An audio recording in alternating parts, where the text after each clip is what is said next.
I guess we can start.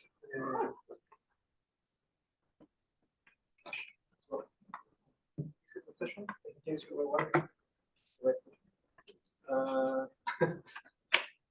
Yes, I have to remind you of the code of conduct. So, well, we have heard this many times.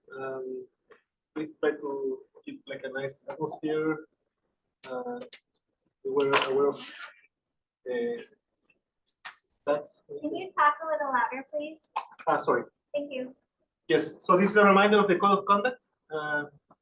Please basically be kind with everyone else and check the name tags and all the social value that we have heard before.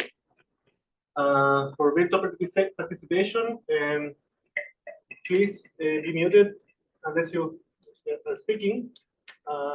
We will have a person looking at Slack, Alejandro Muñoz. My name is Francisco Förster, by the way. Yeah, so I'll actually show the agenda for today.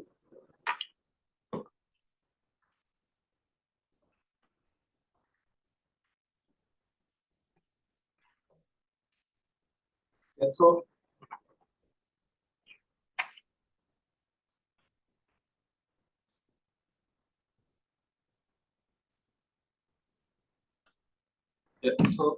the purpose of this session is basically think about how can brokers integrate into the Rubin Science Platform better. By no means I'm an expert in Rubin Science Platform, but I used to be the BI of one of the brokers, Förster, in 2 weeks, and I'm active member in Förster. And from the user community that Förster has grown in the last years, we have learned that not all users are really interested in the real-time stream that is coming from brokers, but actually, in our case, they're mostly interested in the databases that we're populating as we ingest the CF stream. So it means there are many tables that actually are what people use to do their science. And it's pretty obvious to me that tables that have been produced by brokers or third-party data products, if they're embedded, somehow they can talk with the science platform, which would favor better science, would enable more science cases, and would be win-win for the project and for the brokers. So maybe I propose this session to discuss these possibilities. And as I said, I'm not an expert on the Rubin Science Platform, so I want to learn also from you. I have used before. Can I just interrupt for just 1 second? Yeah. There's a comment from someone online that it's really hard to hear. And do we know where the microphones are? Are they those things here? Yeah, so I think you might just need to like forward a little bit, maybe. Yeah, can you hear me better now? Yeah. I'm nodding. Okay. So I think stand under this. Yeah. Yeah.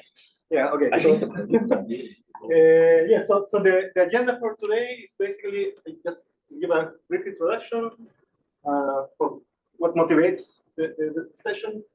We will talk about the data management view, data access, DACs, RSP brokers. Jeff will talk about some notebooks, examples of how we can do science with brokers. Ken Smith will talk about Lacer and the Rubin Science Platform. Then I will invite broker teams to comment.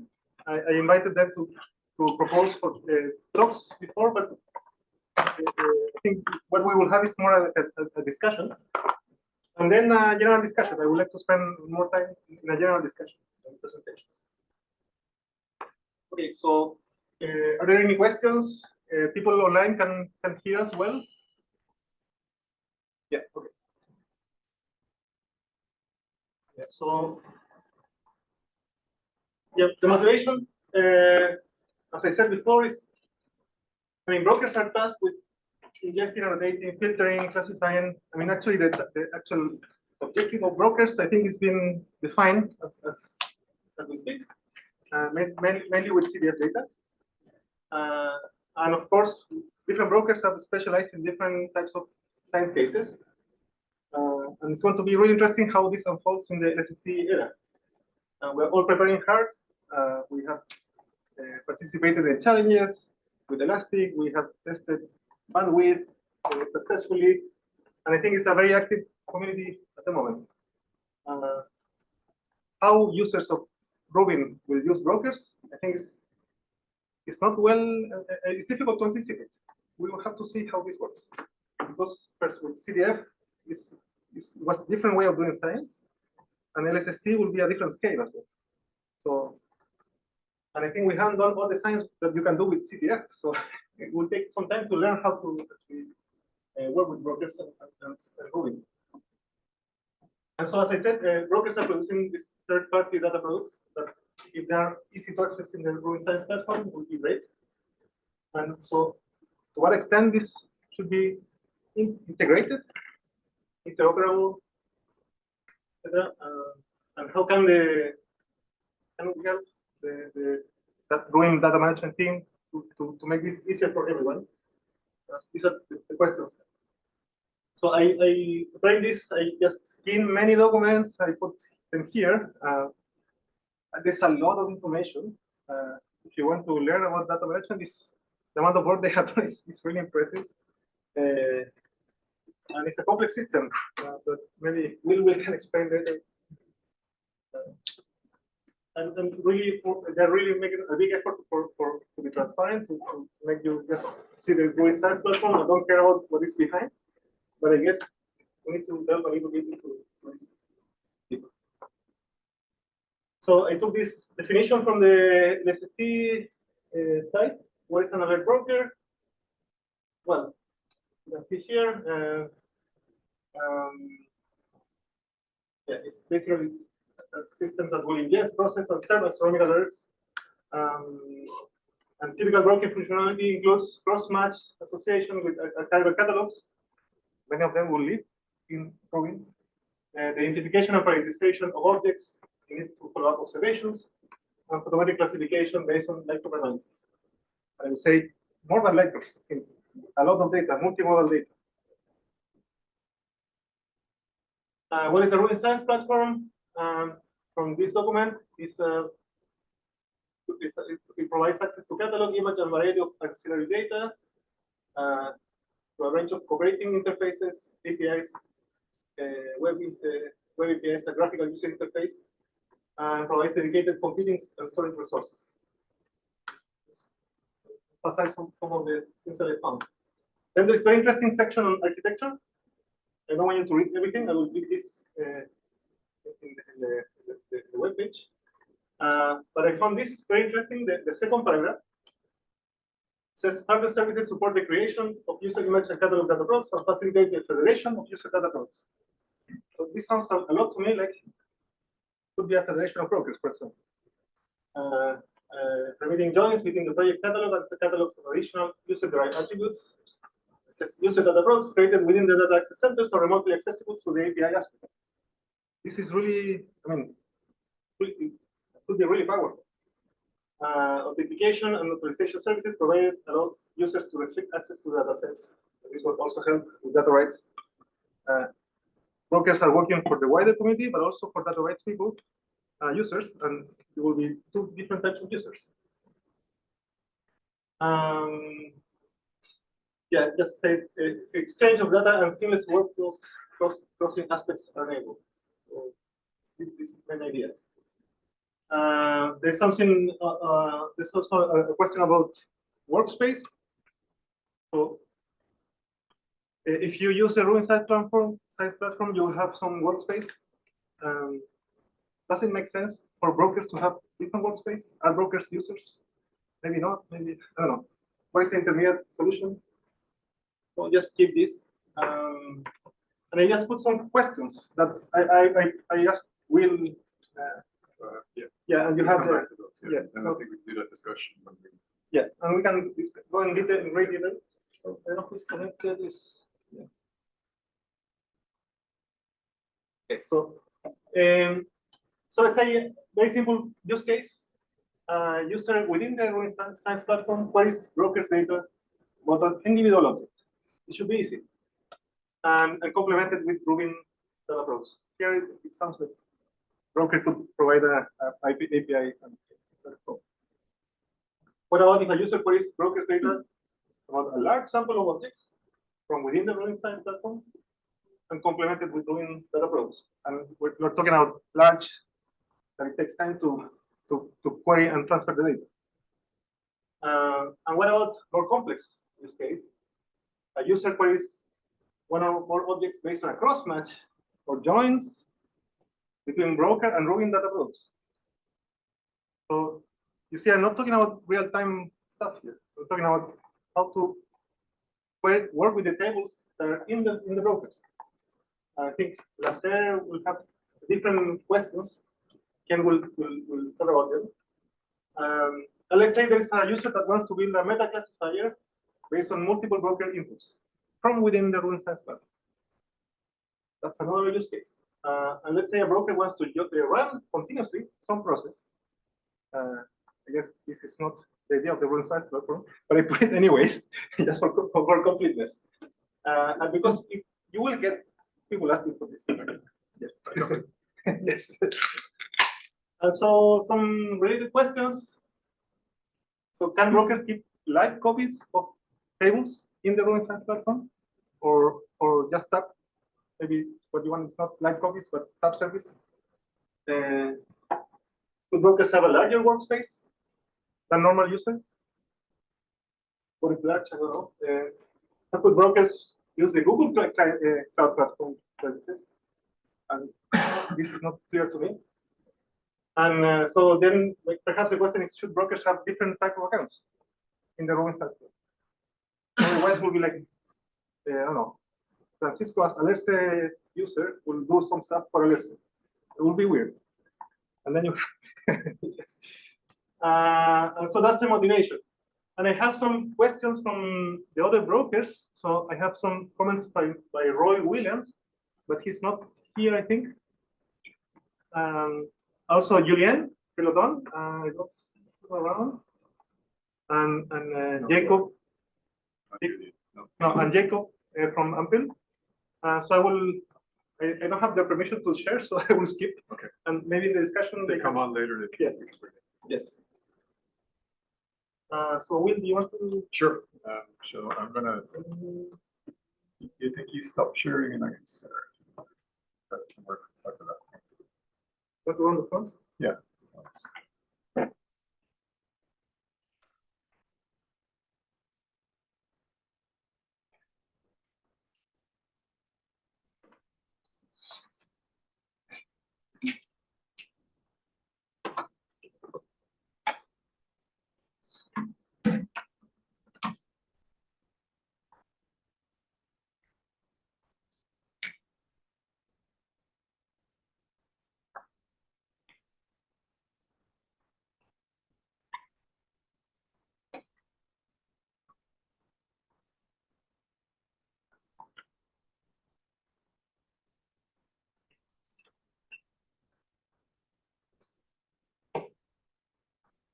Can you see Will's screen?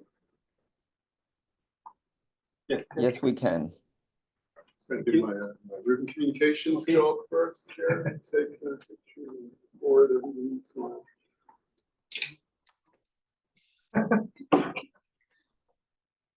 Picture sometimes. Okay, so I was asked just to run through a few things, and Frosty was also asked. Frosty's online. Frosty is the master of all things Rubin Science Platform and integrations, but I will run through this and she will tell me if I'm wrong or correct. But I think at the right time, we'll have the conversation with afterwards. Jeff's here, Gregory's here, so we have a good set of people that can answer questions. There was a series of things you gave me in questions. The first thing was just to get the point data centers and things like that, which people get confused about. We have 3 data processing centers. We have one in France, one in the UK, and we have one in the US. That's where data processing happens. That's where DRP happens. In the US, we also do data production. Then we have data access centers. We have one in the US, which coincides partially with the data production center here. So it's partially here, partially on Google, and I will explain a little bit more about that. Then there's a Chilean DAC in Chile, which the scope of which we kind of know the scope in terms of cost and what it's going to look like. What we haven't decided is exactly what the functionality and data that's going to sit there. That's a conversation that's going on, and we'll sort that out and we'll figure out what goes there. But it's a problem, it'll have an RSP and it'll have access to some data, and we'll see what we'll do with that. Then there's a bunch of independent data access centers, currently 15 more or less, Knut told me. That's a link to the list, and Knut is going to have on Friday 10:30 in Trinity all the independent data access centers and what they provide and what they're trying to do discussed there. And those are going to add like value-added products or do something else. Like the UK, which is one of my data processing centers, is also going to be an data access center. They're going to provide this data and they're going to merge it with Rubin data and provide some nice products that are going to get some good. So just to give like, and then there's the hybrid DAC. So data access center here in the US is all the user part is sitting on Google. So if, who has used the data, the data.lsst.org science platform? Only half. Everybody else should try data.lsst.org. Okay, so the science platform is the front end of that is hosted on Google. When you log in, you're getting a virtual machine on Google that's running your interface, your notebook, and letting you interact with our data. Currently, that DP 0.2 data is sitting up on Google, and when we move to real data releases, including DP 0.3, that data is going to be sitting at Slack. You should not really see any difference because you're just going to run the same sort of commands you run before. We'll take care of where the data is and getting it to you in hopefully reasonable time. If it's not reasonable, we have to make it faster. Partially, that helps us to like not have to have many thousands of users registered in Slack as users for the science platform or something, and access to all the Slack hardware, which has some additional security problems perhaps. So we can keep everybody up there, and that makes life much easier for us because we separate those things out. Those of us who work on project, we all have accounts here, we access data here. That's for data processing, quality assurance, etc. We also run science platform. Go ahead. So cloud, just a copy this slide is interesting so that you understand what's done and what's not done. We have like this IDF is up, it's running. Expect it's no longer the IDF, it is now the US DAC. It's switched over to Slack. That is the official platform. That is the one that everybody will be using for the data previews and data release 1. We kind of know how it all works. That gives you your CPU or half a core, more or less, when you log in, your terabyte of user space. That's all going up and running. There are about 1,300 users, someone said the other day. I thought it was 600 something. I think it is 600 something of us who are not project people, who are actual scientists outside and part of the project themselves. But 1,300, so all of us also have accounts on there and use it for testing and looking at stuff. Then, so essentially, all the services run on the cloud, so we have the elasticity. So one of our reasons for doing this was on the day data release 1 comes out, everybody in the world is going to want to access this stuff. So suddenly, every user who can register will be registered. There'll be a whole 15,000 of them that all are going to want to log in. I can probably do that. I'm not saying I can't. I can probably do that on Google. I won't have any chance of doing that on-prem. Just fall over. I've done this for Gaia, and did very well before it fell over, but it fell over, right? Because that's what happens when suddenly twice the number of people show up that were supposed to ever show up, or 2 times the number. Okay, so we're hoping with this one we'll be able to get all the way there and keep it all up for the day of the visions. Otherwise, on-prem here, we're doing stuff already close to process. Sorry, in the Yes. Slack, Frank is pointing that the audio is choppy. Choppy. Go Ah. closer to the. I should stop moving around. I think, Like, I think if you guys don't mind, just being loud is really helpful, because probably the squelch threshold for the microphone is part of But this. moving maybe doesn't help. Yeah. I'll try and stand more static. Yeah. And closer to the mic. Is that better, Frosty?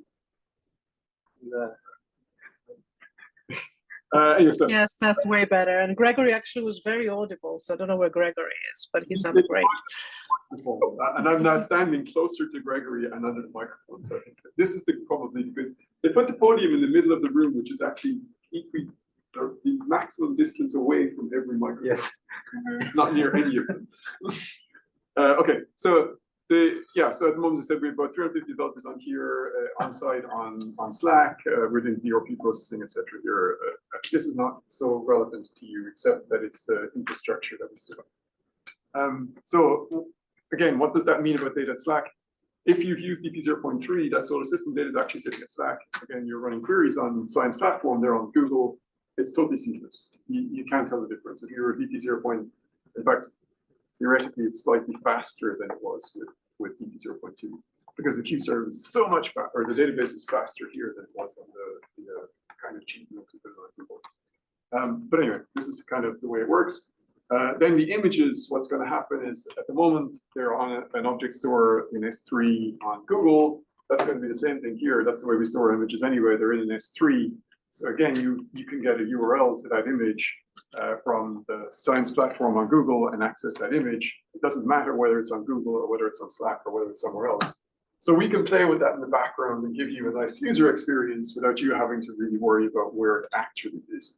And of course, reasoning for this is it's much cheaper for us to store images here. Storage is expensive on cloud. Processing is cheap. So I can give thousands of processors. It's not so expensive, but once I start putting petabytes of disk and storing petabytes of images, that starts to cost me a lot every month. So by keeping that here, we can keep costing.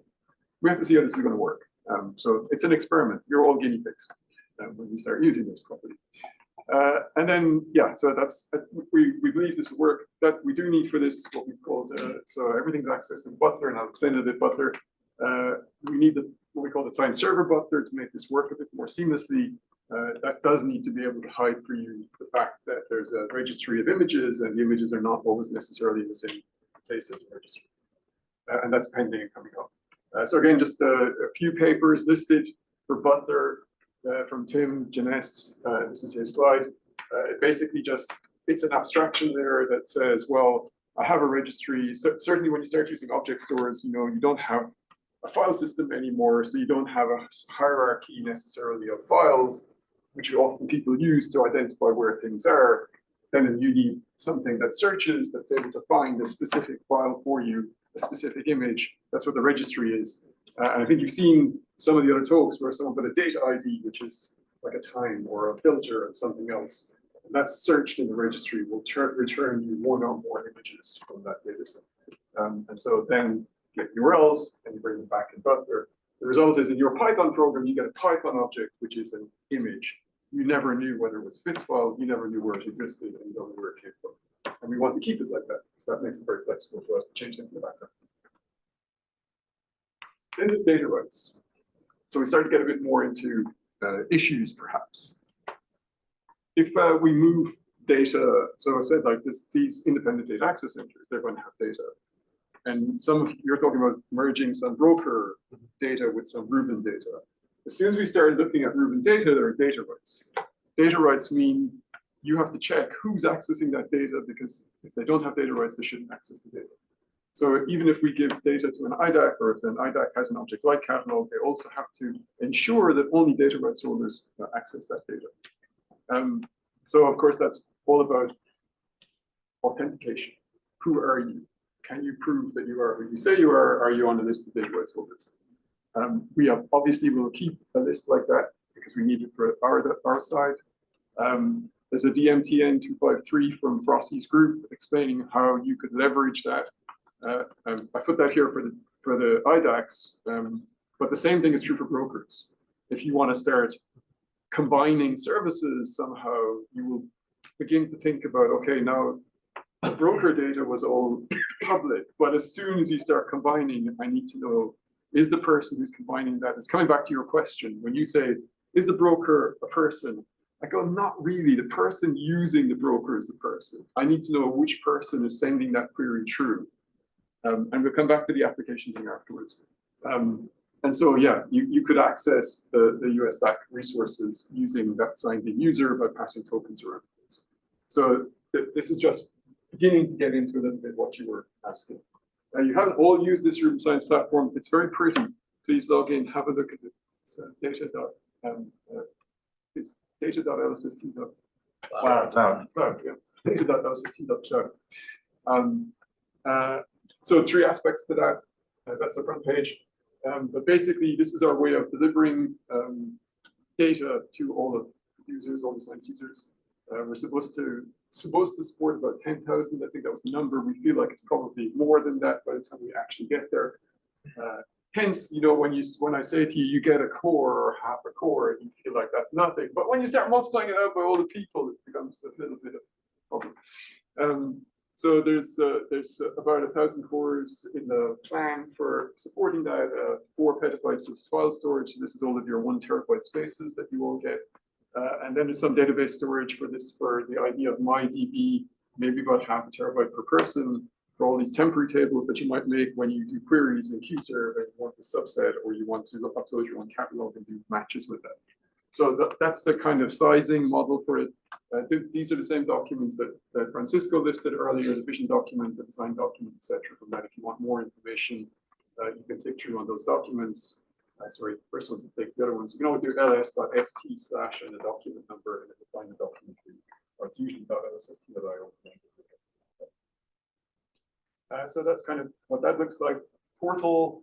The portal is effectively Firefly. Gregory is the expert to some extent, or he's our conduit to that for here. So if you have questions about that, you ask him. This slide is from Leanne. Portal is, I think, like what you expect from most portals, like Aladdin or something else. You can go to a spot on the sky, you can search around, you can identify objects, you can take through, you can make tables, you can do selections.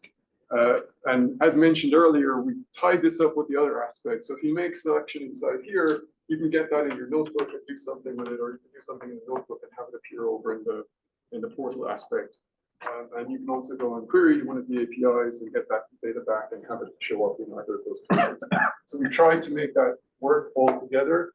There's obviously some limitations on anything like that, Jeff. Oh, I was just going to point out there's a hand up on Zoom. Hand up on Zoom. Gautam, go ahead. Hey, well, the entire data rights discussion has been sort of making me wonder a little bit about how this is actually going to work, especially if you want OIDC tokens being swapped around. The alerts are world public.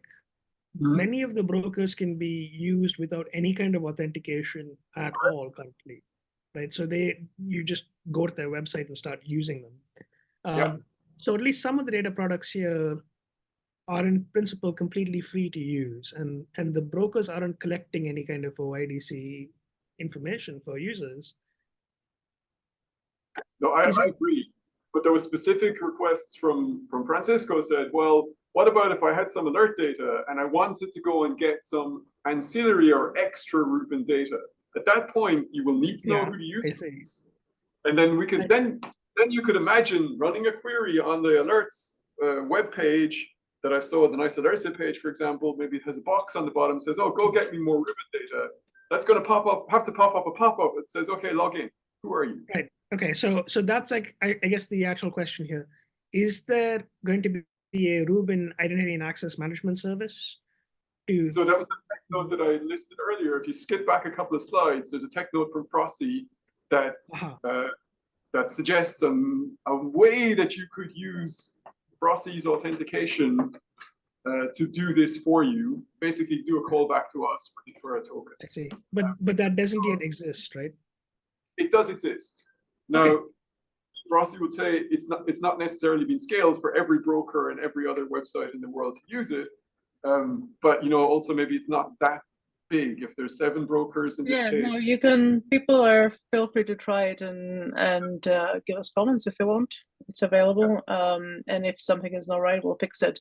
There was a lot of pressure to supply this a couple of years ago, but nobody ever used it after we released it. So I don't think it's actually been used much, or if at all. So Yeah, I there didn't might even be know it issues. existed. So Yeah, so but anyway, the DMT-N253, I'll put the link into the chat as well, is relevant, and I think it has been implemented actually. So we can please get in contact, and I'm gonna let you know how to try it out. But again, just to clarify, if you're not dealing with data control with data rights control data, you don't have to do this. You only have to do this if you are pulling data rights data from us. Okay. Good. So there's a mechanism. So good. That's one good thing that has been around for a while. If you didn't know it, now you do.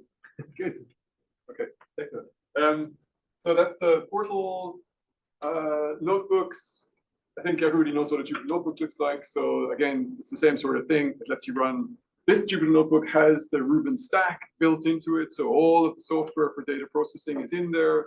So you can go ask for a raw image. You can actually step through the whole pipeline of processing that image the same way we would if you want to see how that works.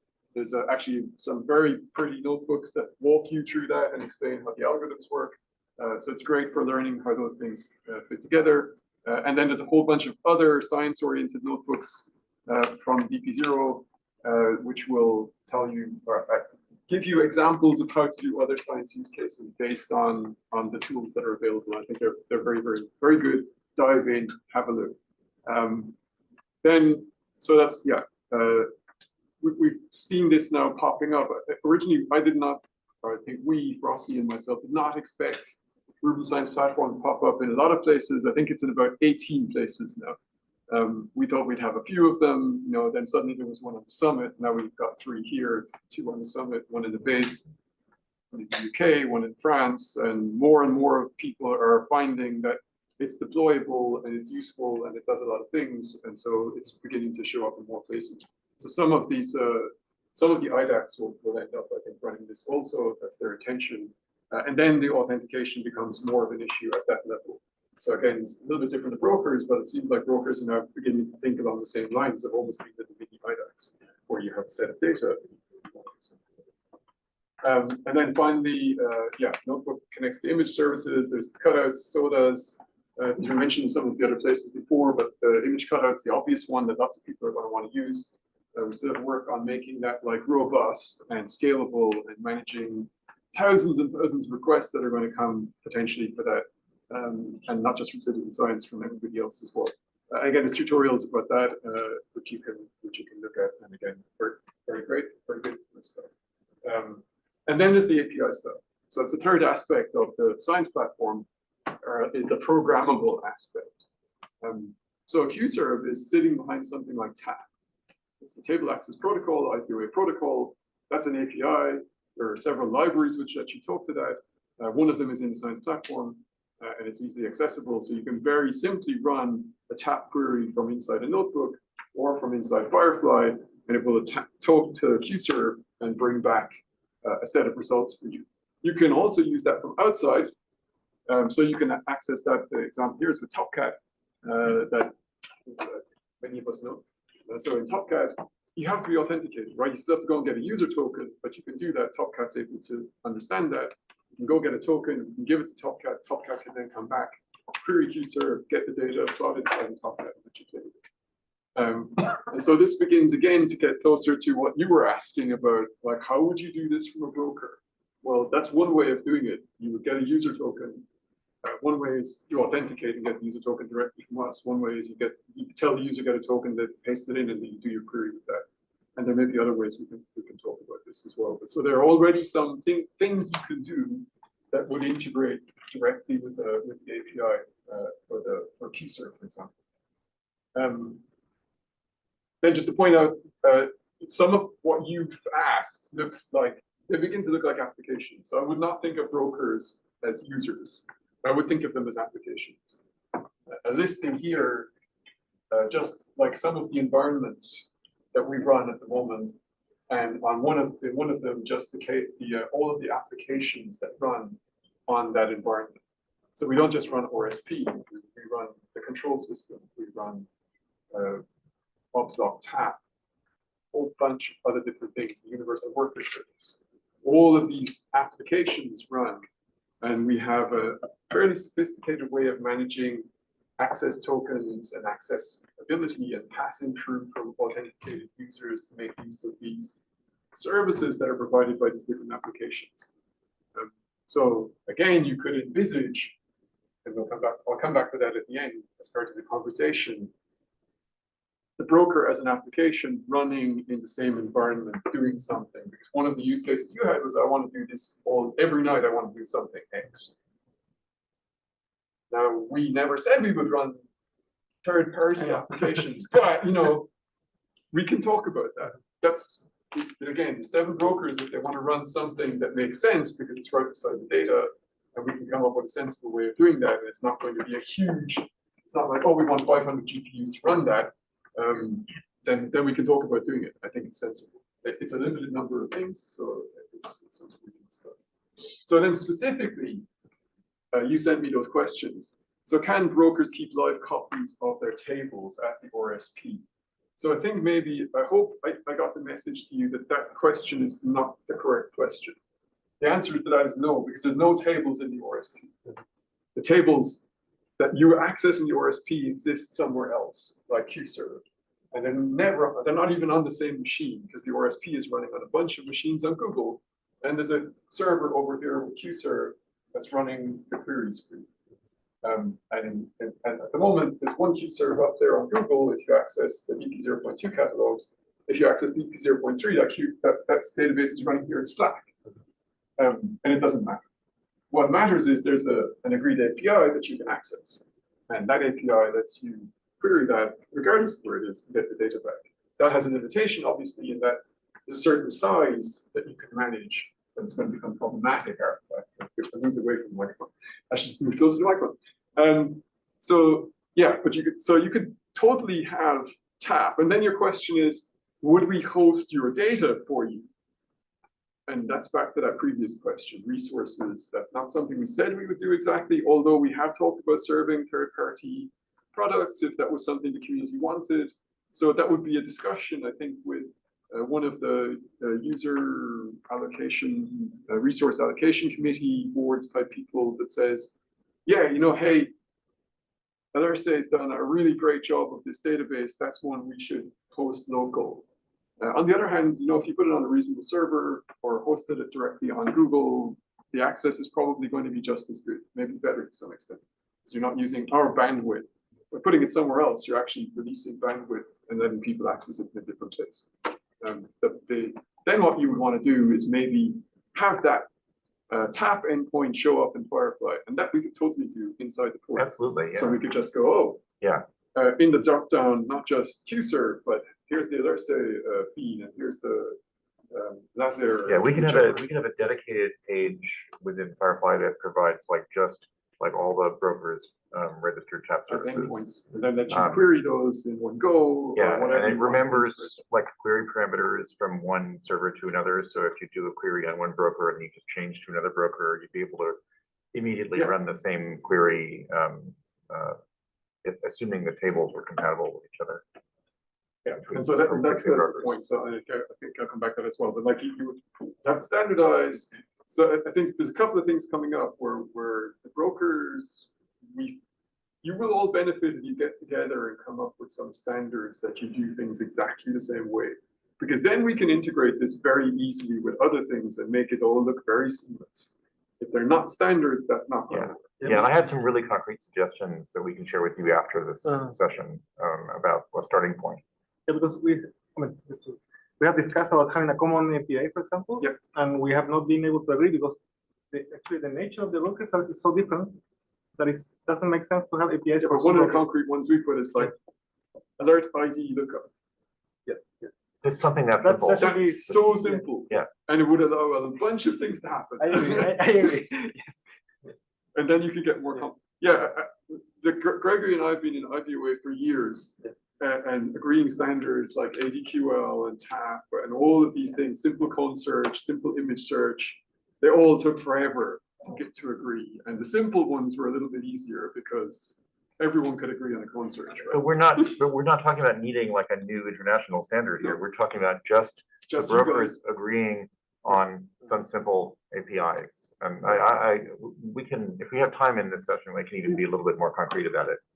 So B, you asked about the larger workspace. Again, I would not treat brokers as users. I don't think that's the correct way to think about it. So either a user token gets passed through if it's a user-oriented thing and it's small. Otherwise, I think we're in an application, and I have a little bit more about that afterwards. If we thought about it as an application, I think then you change the way you think about that completely. Can brokers use the GCP services? I wasn't really sure what that meant. We run on GCP, but you're not really having access to GCP services directly. It's done for you. If you're saying, would I pay for you to run things? I think that's outside scope of project. You would have to pay for that. If you wanted to run within our environment, we could probably figure that out because Google are pretty good at being able to build different things in different places. So, it's a conversation we could have if it's more concrete exactly what you want to do. So then you had specific use cases. So user queries broker information about an individual object in the RSP. So this is where I would say, okay, that's where I would make the person log in, get their user token, you pass the query back to the API and you get back the data. Or you're doing it the other way around. They're already logged in the RSP and they do the query to your endpoint and merge it with some Rubin data because they're already logged in the RSP.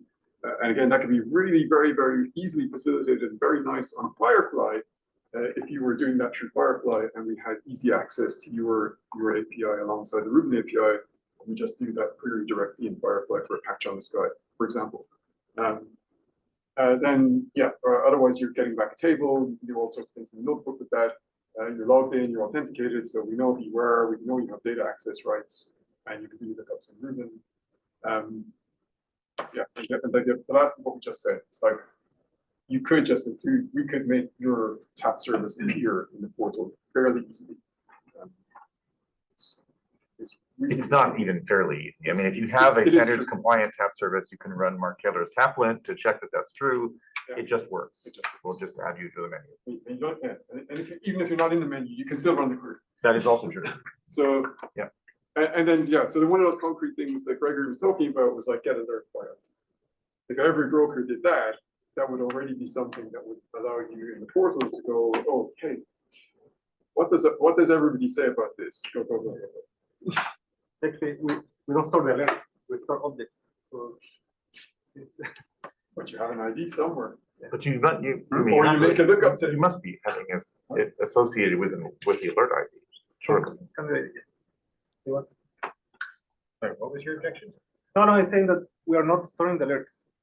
We're populating tables based on the alerts. Yes. Yeah. And of course, we give some information of the ID somewhere. Yeah, but we'll not give you the alert, the other file. Okay. Get alert info maybe is what I should have said. Yes. Obviously, I don't want the alert back. Yeah, we don't. No. Yeah, that's correct. And the more, I think, specific question is, yes, you should accept that call. Do you return the same thing or not? Exactly. Different brokers is the second question. That's the harder part. Phil, do you want me to expand a little bit here on this point, or do we have to have time? Yeah, I mean, I think I will speed up and leave for the discussion. There's two more slides on this with your specific use cases. Do you want to come back to this afterwards? I think let's go back in the discussion. There's also the different brokers. I would like to hear from the different brokers in this discussion. So specific use case 2, you had user queries, broker information, large sample of objects from within the RSP, and complement with Rubin data products. So I think that's very similar to the first one. One of the things that you have to support on tap for us is paging. That's how you manage the larger quantities. You have to be able to page through it. You will not be able to do it otherwise. And so then, again, if the libraries support all of that type of stuff, so as long as your backend supports it, you can do a lot of nice things with that and deal with things. There is also upload to QServe for cross-match. This is like the MyDB part of QServe that's not implemented yet. You can do right now is you can upload a table as part of your tap query to QServe. So if your table is not too huge, like maybe megabyte order, you can upload that with your tap query as part of your post, and then you can get that cross-match done by Förster. So that's a slightly different approach to doing that, if that's what you wanted to do. And then I put in there, like, there's some IDACs talking about providing cross-match services. You've talked about having cross-match tables yourselves. I think that's a whole conversation that we haven't come to the end of, or even the beginning of, how we're going to deal with all the different matches that people want, accessing them, standardizing them. Is it matching? Is it just neighbor tables? All of these type of things. I think we should. That's an ongoing conversation, and I think you're in the middle of that to some extent. And then what I said here, it seems like some of what you were discussing, it's more like a service you want. It's not. It's a service you want that's gathering extra information every night for something. And then, like, there's the prompt product database. Maybe that's some of what you want is actually in there. Is that what you want to access? If it's a service and it was going to run every night, then it might make sense to consider deploying that on, like, near our data. Whether that means you have a copy of that data or you run it in Slack. If it's not too heavy, we could consider. So these are conversations we could have if it gets more concrete, exactly what that would be. And I think it's good that we have those conversations between, Gregory, myself, any of the broker people who want to do that stuff, and people at Slack if it's going to be resources. But I think we can discuss, like, what's the really best way of doing this. And maybe it's it's going to be an experiment, because we might try this here, try running that in Chile, try running this here, or in the end, maybe the right place to run it is Google, maybe the right place is Slack. Then you had specific use case 3, one or more objects based on a cross match and join with broker. So this is totally this upload. I think that's small. I think this is the tap upload where you just attach the table to the tap. And that's, again, all the same thing applies. You have to have your user logged in, etc., etc. But yeah, and then I mentioned here there's also the other packet archive. So this question wasn't clear to me. Eric felt that you were actually talking about referring the other packets and not actually the data. So I wasn't sure. If it's the other packets you meant, there is a REST API for that, but that's by alert ID. That's not a join. Yeah, that service only lets you go back and get the actual message that was sent. No, I was thinking of other tables. Let's say, Yeah, okay. So that's the first part. So then the tap upload lets you match to all of the but tables. also will come out this question too. And then you have the last two, which I think is the last thing I had on here. If the user wants to build a meta classifier, and I just said, well, okay, like this really sounds like one of the research projects we were talking about in the machine learning. We don't have GPUs to give you anyway, so this probably is not going to. This seems like a completely separate thing to anything to do with brokers specifically, right? Unless what you really want to do is extract the training set, which might be, like Ben was talking about, maybe we should start building some curated training sets to give these people. So maybe that's what we want to be looking at, some sort of broker training set that you all end up looking at. And how would we produce that? How we go about serving it, I think would be easy enough, but how would we produce it? We probably want to, like, make a little project and go off somewhere with a bunch of GPUs and do that, get back the answer, and then how you apply it with something else. So I think that's a kind of more detailed, different question.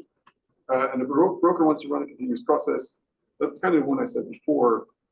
Then I think you're in theory, with a conversation, depending on what it is, I would encourage you to look at Phalanx, which is how we manage all the secrets and integrate applications, and how you would deploy something like that onto one of our platforms, whether that's Google, any of the platforms we support. So that would be the same for the Chile DAC, Google, or in here. So, and then I just put the end point on that, that obviously we don't have an infinite number of resources. There was a budget set for data processing here. There was a budget set for user support, which, given the way things have exploded with machine learning and the accessibility to compute of notebooks, etc., and DACs and Spark, was tiny compared to what the users want to actually do. So, we're very under-resourced for compute. We make it look great, but in fact, it's a little bit weak in the back end, and it's not a lot of money. And if this becomes very successful, then we go to NSF, and it gets a bunch more money, and we can stick much more money right now. But the small one process, we can certainly talk about it again. I'm talking about this at the broker level. There are 5 or 7 of you guys, brokers. I'm saying as guys, I should not call brokers users, but anyway, broker groups. So it's like a manageable number where we could consider, because I also have to consider if I give it to one, I have to be able to give it to all of you, I think. So then I just need to take care that we can handle that level of work. But we're totally willing to have that conversation. And that was kind of your questions, my answers in a quick overview. I know you want to get feedback from the other members. So we have 40 minutes.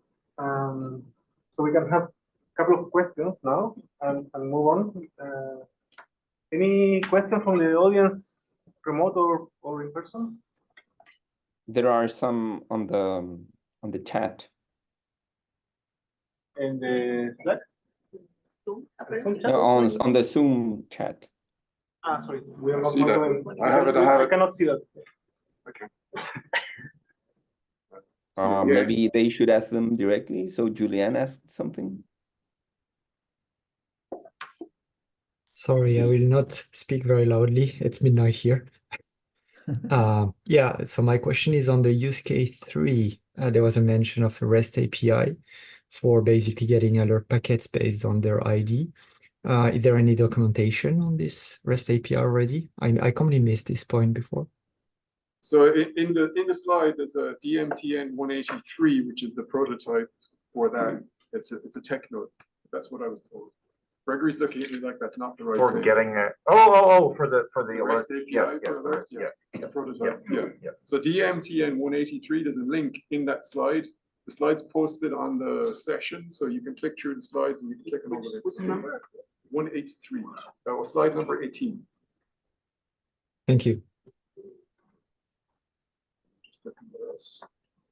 And Gotham had some questions too. Yes, but Fossey said see Slack, so I'm not sure if she was responding to me or Julianne. Yes, please use Slack questions. Okay. Sorry, I mean, we've been trying to post all the links on Slack as they've been mentioned. In any case, well, I think we all appreciate that the DACs were scoped without considering the brokers in the budget. But there are now these light IDAC international in-kind contributions. And this might be a question for Knut, but is there some way to potentially leverage one or maybe even more than one of those light IDAC compute resources for the brokers rather than for the science collaborations as a whole? I totally, Is that there was at least one IDAC interested in cross-matching, for example, and what you have is sort of a cross-matching question in some cases. There were also others interested in posting catalogs. So I think that's a good conversation to have with Knut, who's not here at the moment. Not here, but Friday. Friday we have the day. Yeah, we can go to that session. So I think it's a good thing to bring on Friday to the IDACs and say, hey, look, some of them are totally, they're looking for like a purpose, I think. Many of them have a purpose, and some of them would probably be able to take on an extra thing. So yeah, it could be interesting to see, but I'm not sure you formulate as a broker group exactly what you want them to do yet. Like, if I'm the IDAC and I go, okay, great. What data volume? How many rows? I mean, that's What do you mean? that's the problem. What server? You want tap on top of that? So I think you also have to maybe do a little bit more thinking. And I will also note that Gautam wrote, it must be possible to make at least a light API for the brokers, and we agree.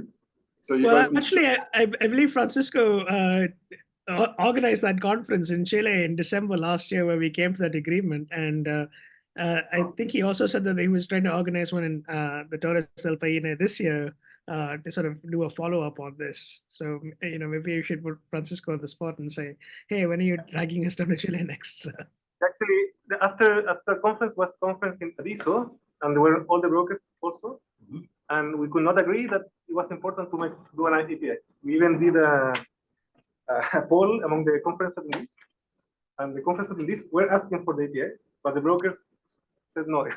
So we're in a situation that we need to move Well, faster. I've given you one more reason to do it, Yeah. that you've asked me, how do I integrate with the RSP? And if you do not have a common API, you will not be able to integrate. Yes, that's easy to do. So I use the broker LS using the GTF data, but I think currently it doesn't have classification of the It does. source. Yeah, it does. It has. Well, we can talk later, but that's the main thing we do. Yeah. Classification. Oh, okay. Yeah. The Supernovae or other things. Yeah. Okay. So I heard from conference in Australia, there are like 5 brokers, one in England. So do you have any cross-matching verification, that classification actually We don't have the do same. better or one the other or better or We get the same? We don't have the same taxonomy, so we cannot compare. I mean, the final output, maybe users, who can get testing case, see whether they fit well, and maybe we need to have those things. Yeah.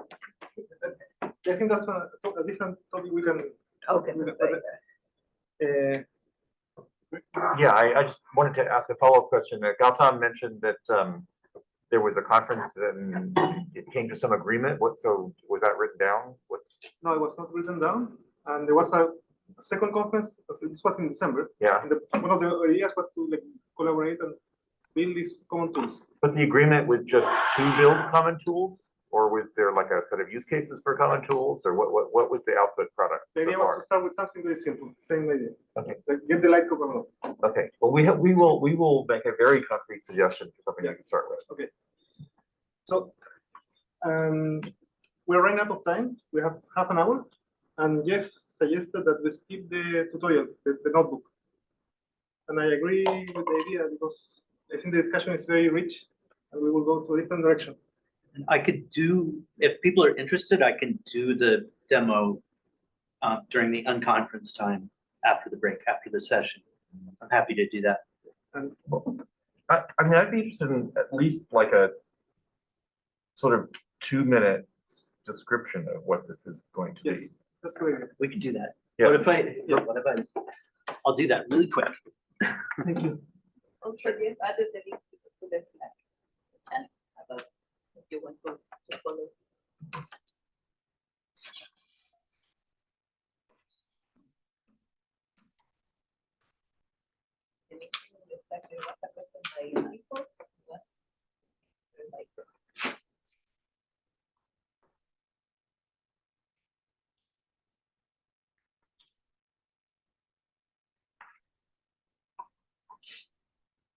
Okay, so I'll keep this brief and we can go into it in more detail during the unconference time if people are interested. I did put a link to the notebook that I'm going to show you. The purpose of this is to show you sort of a fictionalized use case of I have some information from an alert broker. I want to go and use that to query data from the RSP or from the RSP to do sort of further analysis. So in this case, we're going to do it from the WaterLab Astro Data Lab. So I am already logged in this other window and so I'm already logged in here. The other thing you need full screen. Sorry. And there are instructions here in the top of this notebook for how to get the token, like Will was mentioning. So if you go to data.lsst.cloud, once you're logged in, you can click on your username in the upper corner, and there's a security tokens, and here's where you can generate tokens, etc. So I won't go into that in detail, but basically what we're doing here is it takes you through how to set up your token. You import a bunch of packages. of course, most importantly being the PyVO. That's what we're using to access the data. And then this part just shows you how to use that token to access the RSP. It's a couple of cells here. And this sets up the actual access to the tap RSP tap service. And so you just need this tap endpoint URL and your credentials, and you can set up that tap service. And so I'll just show you an example here of a quick, having just done that, I right there just queried the tables at the RSP from the Noir Lab Astro Data Lab. And so the example given here is pretend that you have 5 DIA objects of interest from an alert stream. You have the following information. You have the object ID and coordinates, information about the nearest stars and galaxies, and we just create a dummy table that we put into a data frame with this fictitious information. And then you will see here in this cell, this is actually executing, oops, not executing, but setting up a tap query to the RSP to match on that object ID that you have from the alert packet. And so we can execute that. That sets up the query, and this executes the query, so the RSP underscore tap.search. And now you have a list of 3 galaxies nearest that object. So this is an example of the API aspect of the RSP, right? Yes. And accessing outside. Yeah, accessing from outside. And so this doesn't have to be at Data Lab. It could be from your computer or wherever. And so there's more stuff here, going through and just retrieving more things, more information. I will go, let's see if this will work. If I skip Jeff, over. the inputs were, what were the inputs at the beginning? You already knew object IDs? Yes, in this case, we said from Okay, the alert packet, okay. we got the object Got IDs. it. So we can then just key directly into. Sure, tables yeah. at That the was RSP. mine, that was mine. Never wanted to know how to make that cell quickly and painlessly. You cheated, but that's okay. Yeah, we cheated. we wrote the story so we can, Yeah. take No, license. Thank you very much. Yeah, and so in the rest, we show how to retrieve a light curve, for example, and to actually see if this works without having executed the intermediate cells. Also, how to retrieve an image. Let's see if it works.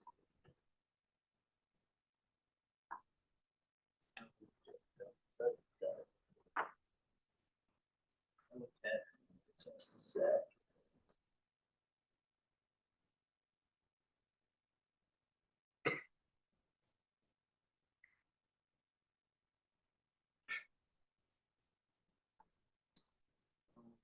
Really pretty picture.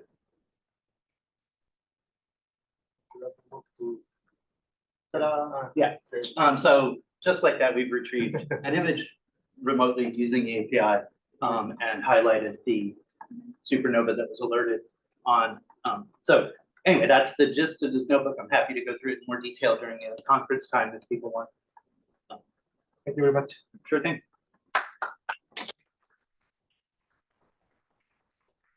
Yes. So, I guess you can ask Jeff for questions in the conference later. Now we can have Ken Smith from Lacer. Thank you. Yeah, hi. Just bear with me while I share my slides here, because I was going to ask a few questions, but I might as well ask them in the context of my slides. So let's do that now. Let's do that. Hopefully you can see this. Let me just do play. There we go. So hopefully you can see my slides. Yes, you can see. I don't know if you can. Okay, excellent. Right now, so Lasser, which is the UK broker, is in a fairly privileged position in as much as we actually live right next to the Edinburgh IDAC. So I just want to acknowledge George Beckett, who very kindly gave me this diagram. So the stuff in orange is, and apologies if people have color and blindness issues, but the stuff in orange, which I will just point my mouse at, is what has been highlighted as associated with Lasser.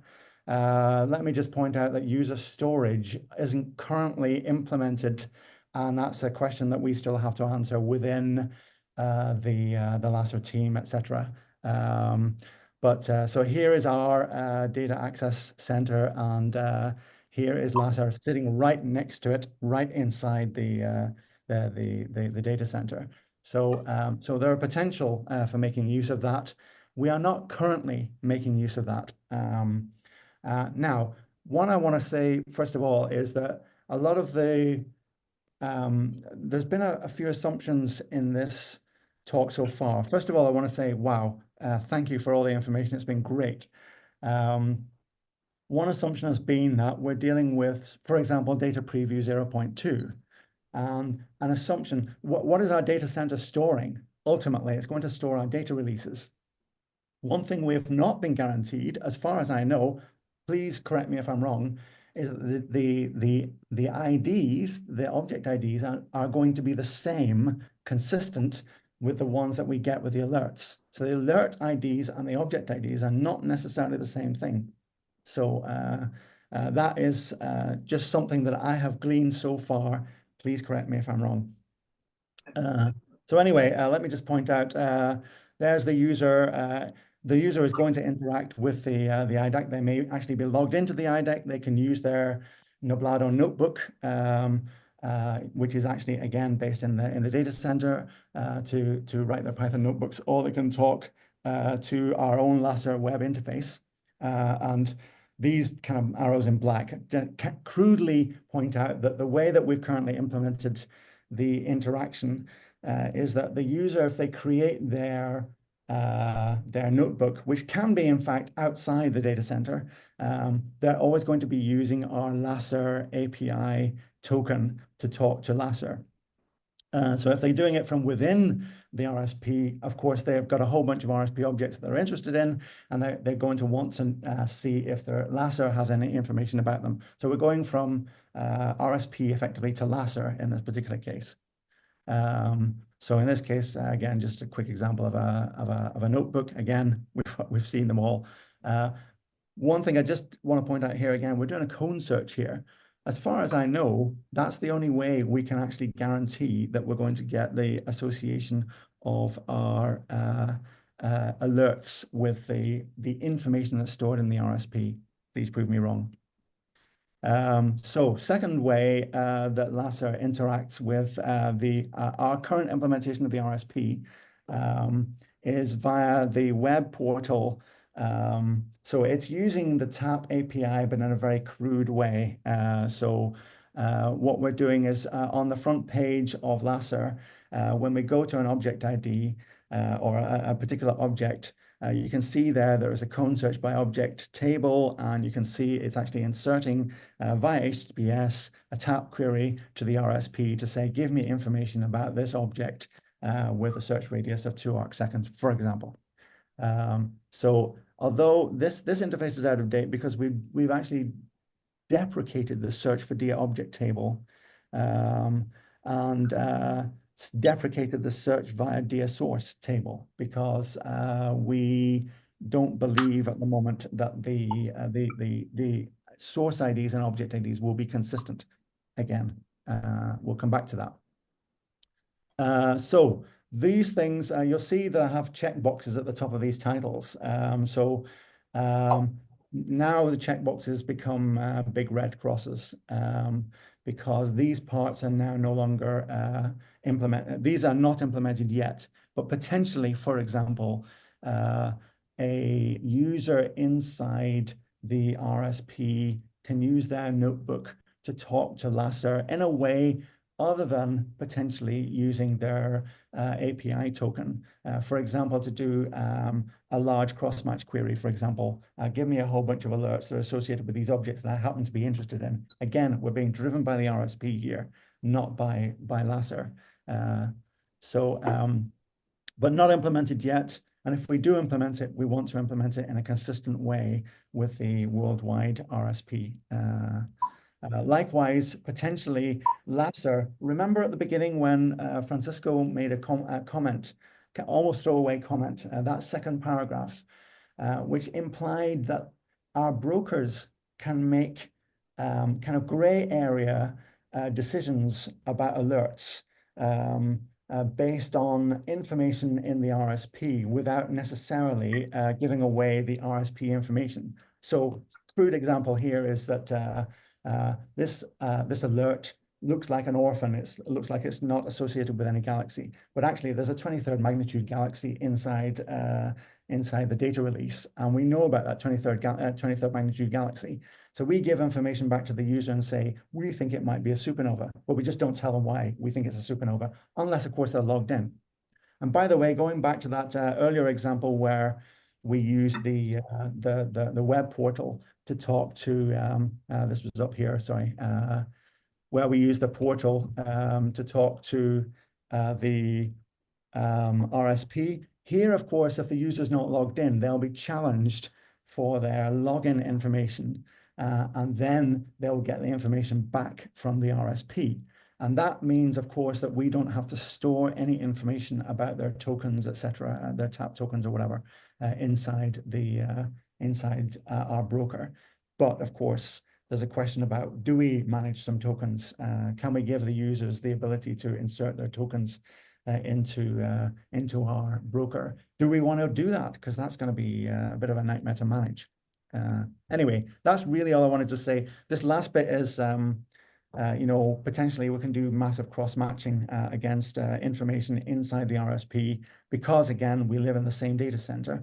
But that cross-matching won't be done via SQL or whatever. We'll be doing that presumably via the TAP API.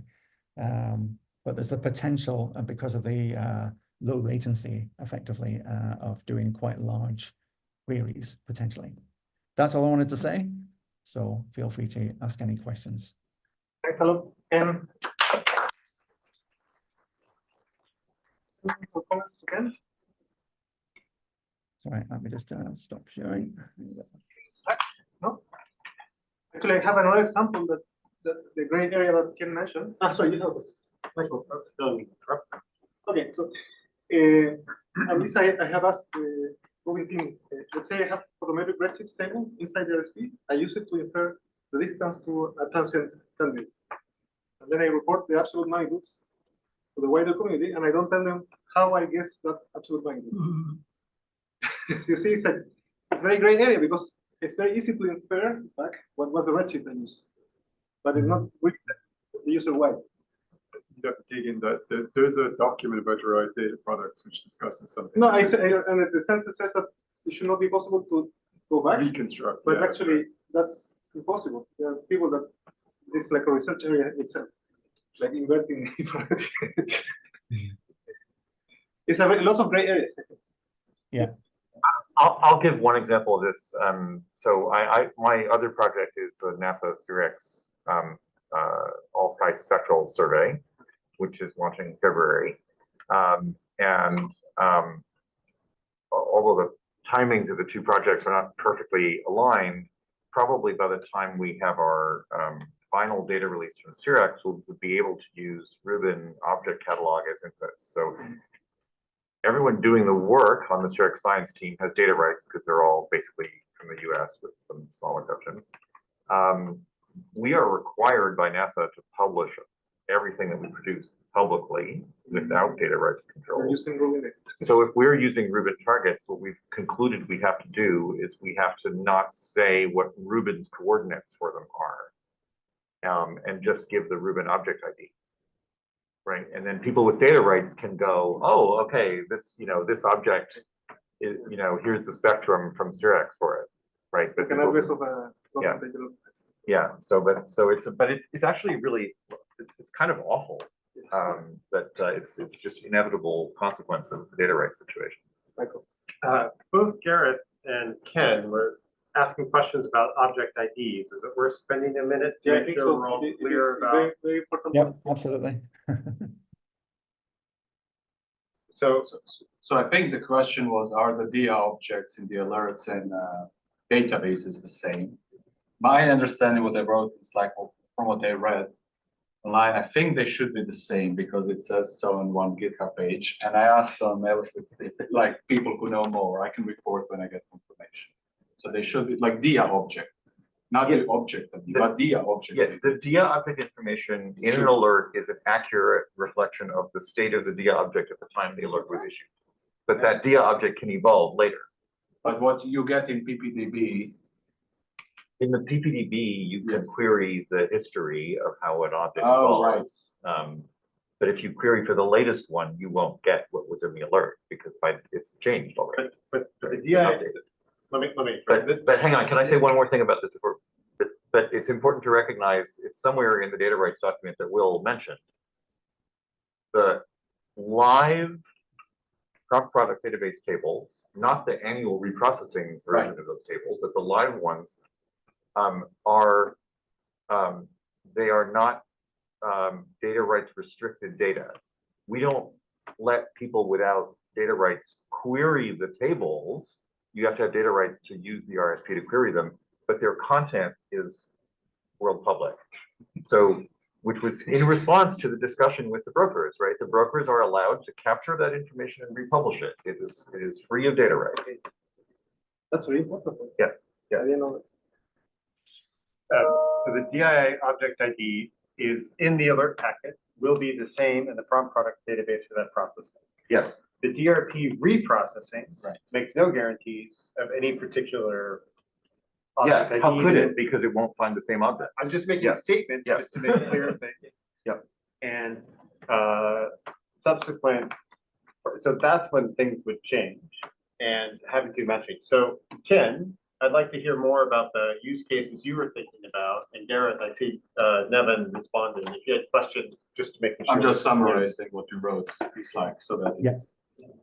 So yeah, I get the impression, I don't know, I'm maybe speaking out of turn here in terms of what the UK IDAC is going to do.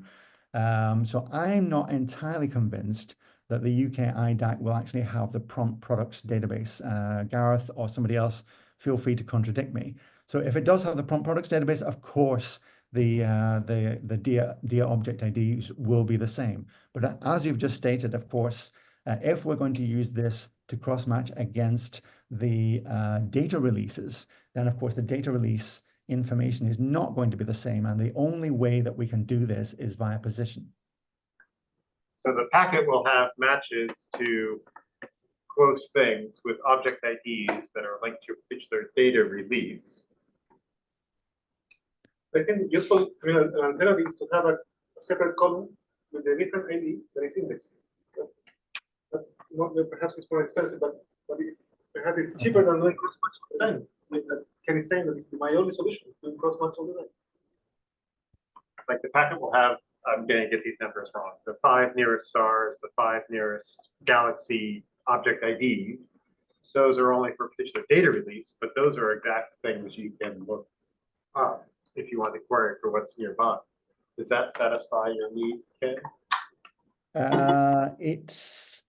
It's a slightly different thing that I thought. Okay, so for transient objects, we won't, of course, see the same transient object ID in the data release, even though the transient object ID will be in the data release. We'll see the nearby stars, which of course will have the same object IDs, but we won't see the DIA object ID that is associated with this difference image object. So we can't just do an immediate cross-match against that DIA object ID. The only way we can do it is by coordinates or by using the objects that we get that are close to the object that we're thinking about. So you've answered my question, I think. Okay, so I think we have 10 minutes, and I would like to give the opportunity to other broker teams to comment. Oh, sorry, can I just ask one thing? Whoever organized the unconference, for those of us in Europe, it's very late here. For future meetings, is it possible to put the unconference, for example, onto the morning session of the next day? And that would make it accessible to those of us in different time zones. I'm guessing, I mean, this is not going to work, for example, with the Far East. So lots of people are going to be out of going to be put out by the time of the unconference. But for us, unconference, I can't attend your unconference session, unfortunately. Yeah. So is anyone from I don't know Pink that wants to do any comments, questions? Emily, Julian, or no? If not, from Antares, Godam. No, thanks. This was all very, very informative. I did leave a couple of questions in the Slack chat, and Fossey's already started responding to them. So I think there's a lot more discussion to be had offline from this. Yes. Any other broker? I don't see Apple, or I have some of my alerts, not myself. Yeah, Daniel, you have any questions, comments? No, I agree with Gotham. I mean, this was super informative. I think that now we kind of have the answers on how to proceed, but we have to talk about the details later. But many thanks to everyone. I do think one of the quick takeaways, though, should be maybe the broker should revisit the discussion about whether a minimal API is feasible and what that might look like for things like, retrieve data for particular object ID or retrieve data for, simple code search. Yes. I like the comment we made of brokers as mini IDACs, because in the end we went to integrate, we somehow had to become that.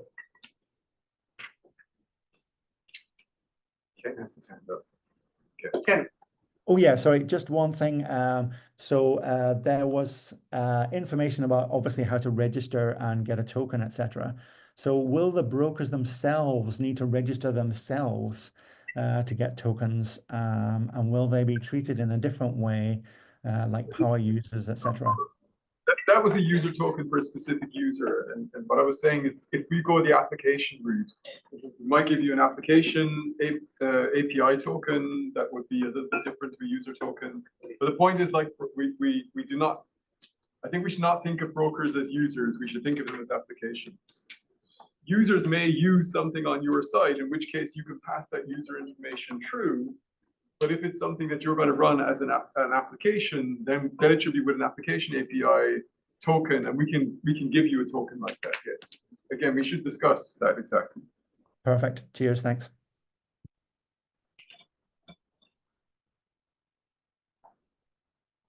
Yeah. Some final comments. Are there any questions, comments? Just to motivate. So I just computed processing times. Let's say we have 1 million objects and we take 1 millisecond or 1 second or 1 minute to do something with every object. That takes, and using 100 cores, that takes 10 seconds, 2.7 hours, or 7 days. If you go to 1 billion objects, 1 millisecond, 1 second, or 1 minute, that is 2.7 hours for 1 millisecond, 115 days for 1 second, and 19 years for 1 minute. So it's really, I mean, we cannot afford any expensive computation. And being outside of all the data, it's kind of a different way of saying it's expensive. So transferring data, 1 gigabyte, 1 terabyte, or 10 terabytes, 2 gigabit per second is 4 seconds, 1 hour, 10 hours. Yeah, and so the tables have billions of rows, and you know that. Yeah. So this is the issue. I think so. You have this different. You have here. There are things that users will do, and they will typically do them on some small scale, and those are going to work really well with the user tokens or API tokens. And there's some other things which are really, it's a DAC problem at that point. It's like it's a research project to make that work once you get the building object there. Also, Förster, understand, doesn't allow you to do subqueries. No, but you can do joins. You can do quite a lot. Okay. I have to go check the phrase. Every subquery can be expressed as a join, an inner join. It's a complicated syntax, but I'm not sure that works because sometimes, well, this is going more technical, but sometimes join is slower than depends on. yeah, but you can't do subquery because of the way because it's actually like 20 databases. Anyways, any other questions or comments? If not, we finish here and thank all the participants. And there are many questions that, sorry, Julian.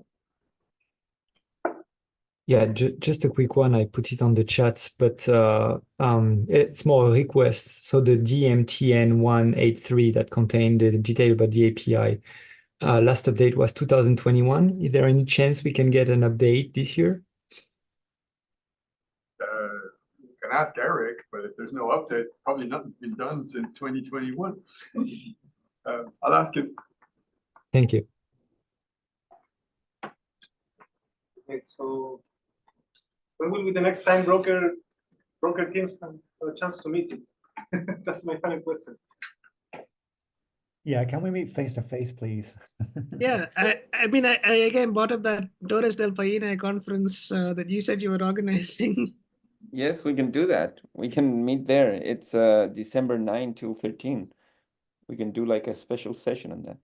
Where is it? In Torres del Paine, Chile. In Chile. Yeah. Anyways, that's so far from here. It is. Yes. It is really far, but it's really nice. It's really beautiful. So, Emily, Pink was proposing to organize a meeting in Paris, right? Yeah, so I have some updates on that very quickly. We searched for the venue. They are completely booked for 2025. So we can still do it, and we plan to do it, but the quickest date that we can have that is early 2026. When will the first Olympics be? When will the first events? Sorry. Go ahead. We should do Chile first. Let's do both. We do one at the end of this year and the other one next year. Yes, agreed. And we should definitely aim for something like that. Yeah, sure. In theory, in commissioning towards the end of next year, you would get what we'll say is asynchronous. There won't be real time. That's okay. That's okay because we need training. The idea was during commissioning, and I think Eric's idea was to actually let workers have those just to test infrastructure. They won't necessarily be very good. And then when we go into operations in 2026, the idea is whatever incremental templates we have, let's start producing some stream of alerts on it. Like if we hit that patch of the sky, we can produce the alerts. We would start to do that. So you'll start to see a few.